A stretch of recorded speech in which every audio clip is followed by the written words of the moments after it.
DGP Anurag Thimani Party Monate, Judicial Bureau investigation Claisang and Nango.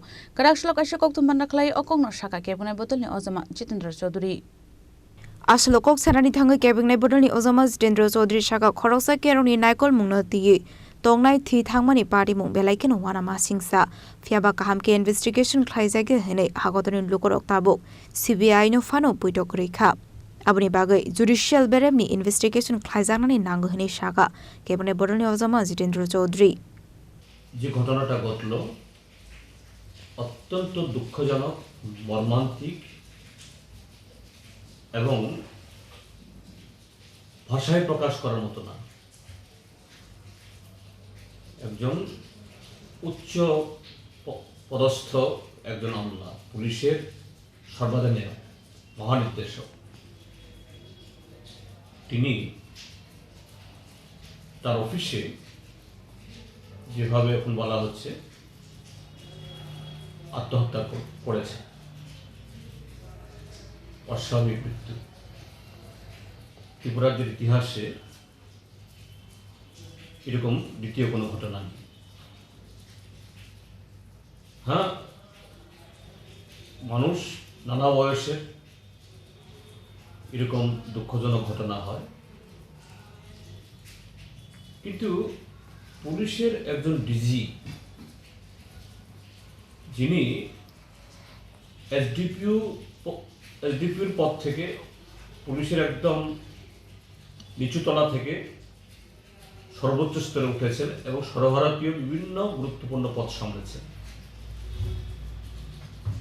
এই সমস্ত ঘটনা এগুলো খুব কাছ থেকে দেখা তাদের এবং এগুলো সামলাবার মতো সে মানসিকতা যারা এই জাতীয় কাজের সাথে যুক্ত আছেন অন্যান্যদের থেকে তাদের বহুগুণ বেশি যদি আত্মহত্যা যদি হয়ে থাকে এখন তদন্ত বলবে হয়েও থাকে কোন পরিস্থিতি তাকে এরকম একটা চরম সিদ্ধান্ত নিতে বাধ্য করবে এটাই হলো এখন মূল প্রশ্ন এবং এই যে ঘটনাটা দুঃখজনক ঘটনাটা হলো এর সাথে গত 8.5 বছর ধরে ত্রিপুরা রাজ্যের মধ্যে যে অস্বাভাবিক পরিস্থিতি চলছে এটা তার বাইরে না গত 8.5 বছর ধরে এই রাজ্যে মানুষের গণতান্ত্রিক অধিকার লুণ্ঠিত সাংবিধানিক অধিকার অস্বীকৃত আইনের শাসন নেই এবং তার শিকার শুধু রাজনৈতিক দলগুলো না সাধারণ মানুষ থেকে শুরু করে প্রশাসনের পদস্থ আমলারাও সেখানে সিভিল অফিসার ইউনিফর্ম অফিসার কেউ বাদ যায়নি নির্বিচারে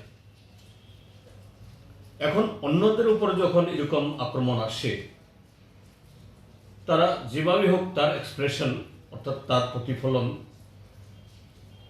ঘটাবার সুযোগ পান অনেকে পান না কিন্তু যারা এই শৃঙ্খলার মধ্যে যারা আছেন তাদের পক্ষে সেভাবে এটা প্রকাশ করা কঠিন এবং কারা এই জাতীয় পরিস্থিতির শিকার হচ্ছেন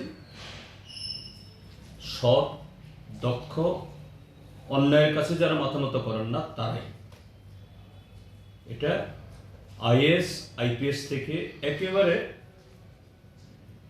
চতুর্থ শ্রেণীর কর্মচারী অবধি প্রশাসনের মধ্যে আজকে অনেকেই এই 8.5 বছরের মধ্যে এই ভুক্তভোগের মধ্যে আছেন